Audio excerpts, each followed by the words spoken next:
안녕하세요, 베이터입니다. 30대 용돈 받는 직장인 아저씨는 아이패드 프로를 과연 포기해야 하는 걸까요?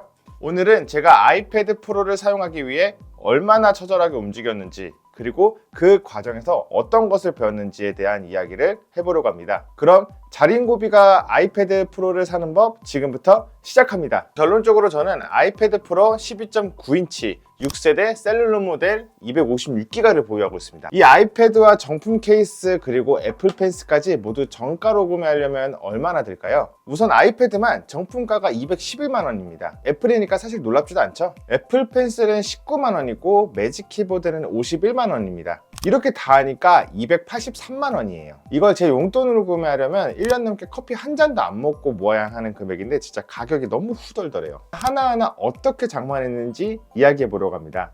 저는 아이패드 셀룰러 모델을 중고장터에서 구매를 했는데요. 제가 셀룰러 모델을 선택한 이유는 기존의 와이파이를 사용했을 때 핫스팟으로 연결하는 게 항상 번거로웠기 때문입니다. 또한 각 통신사에서 휴대폰 고액 요금제를 사용하면 데이터 쉐어링이라는 것을 통해 태블릿 한 대는 무료로 셀룰러로 사용할 수 있습니다.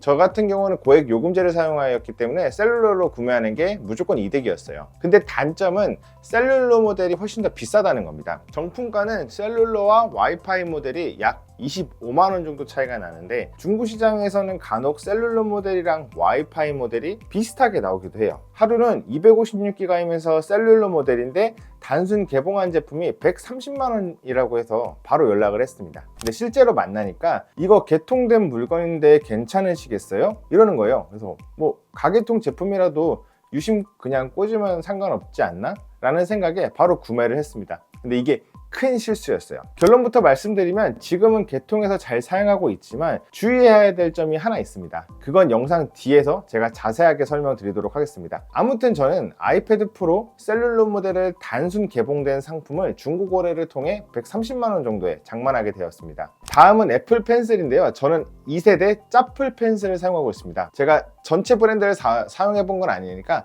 브랜드까지 말하기는 어려울 것 같고 딱 이거 하나만 기억하면 좋을 것 같아요. 바로 무선 충전이 가능한지 여부입니다.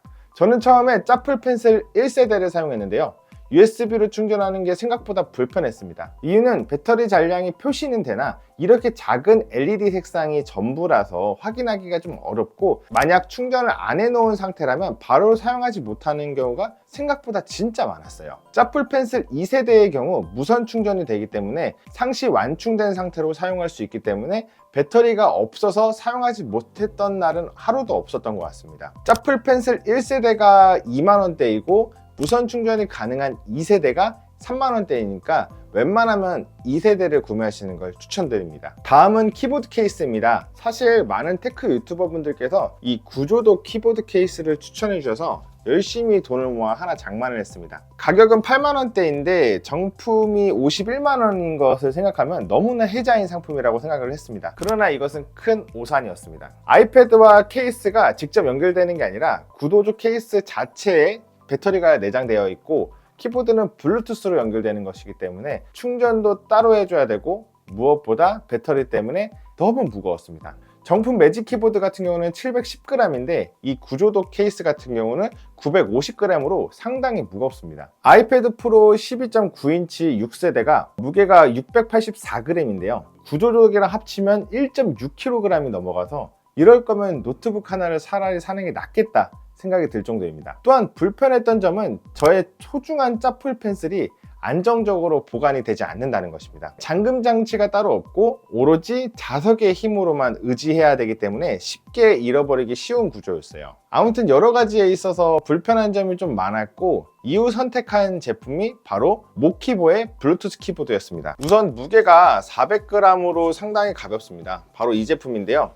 아이패드와 같이 들어도 1kg 정도 수준이기 때문에 같이 들고 다니는데 부담이 적었고요. 애플 펜슬 보호해주는 덮개가 있어서 안정적으로 펜슬을 보관할 수 있다 보니 상당히 좋았습니다. 또한 매직 키보드나 구조독에서 불가능한 세로 모드를 사용할 수 있기 때문에 이게 굉장히 만족스러웠습니다. 그리고 재미난 기능이 하나 있는데요. 해당 제품은 마우스 패드가 없습니다. 키보드 키캡 표면이 전체가 터치가 돼서 키보드판 전체가 터치패드화가 된다는 것입니다. 근데 이게 아무래도 울퉁불퉁한 표면에서 작동하는 것이다 보니 인식률이 그렇게 좋은 편은 아니에요. 멀티터치용으로만 사용하고 크게 많이 사용하지는 않는 기능입니다. 이 제품은 지금 16만 원에 팔리고 있는데요. 정품 케이스가 51만 원이고 이 제품이 훨씬 더 가볍고 세로 모드 사용할 수 있다는 거 생각하면 굉장히 잘 사용하고 있습니다.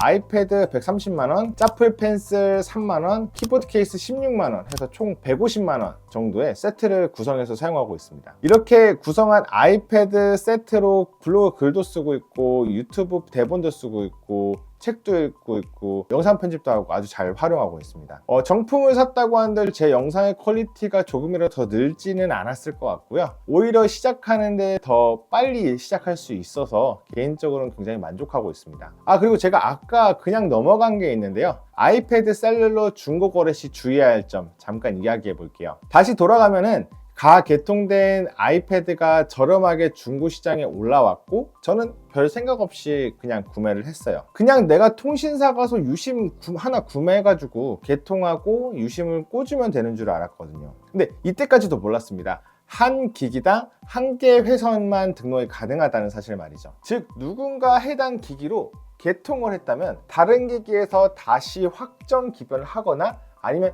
해지를 하지 않는 이상 이 기기를 제가 제 명의로 개통할 수가 없습니다. 물론 기존에 셀룰러 태블릿을 사용하고 있었는데 거기에 있던 유심을 이렇게 뽑아서 옮겨서 사용하는 건 문제가 전혀 없습니다. 근데 전 기존에 셀룰러용 태블릿이 없었기 때문에 저같이 신규로 개통해야 하는 사람에겐 답이 없던 상황인 거죠. 저 같은 경우는 다행히 판매자, 그러니까 이제 핸드폰을 판매하는 사람이 개통을 했고 이것을 최소 유지하는 기간이 있는데 이것을 종료시키면 바로 해지를 할 예정이라고 했습니다. 그래서 뭐 판매자가 이거 해지하지 않으면 통신료도 계속 내야 되고 제가 그분의 연락처도 알 수 있었던 상황이었기 때문에 믿고 거래를 할 수 있었습니다. 그래서 뭐 그전까지는 와이파이로 사용하고 시간이 지나서 개통을 해서 현재 사용을 하고 있습니다. 셀룰러 모델이 중고 시장에서 저렴한 이유가 제가 지금 말씀드린 것 같이 뭐 바로 사용하기도 힘들고 이런 생각을 한다는 것 자체가 좀 스트레스이기 때문에 구매를 꺼리기 때문이라고 생각을 해요. 이런 가계통 제품이 나오는 이유는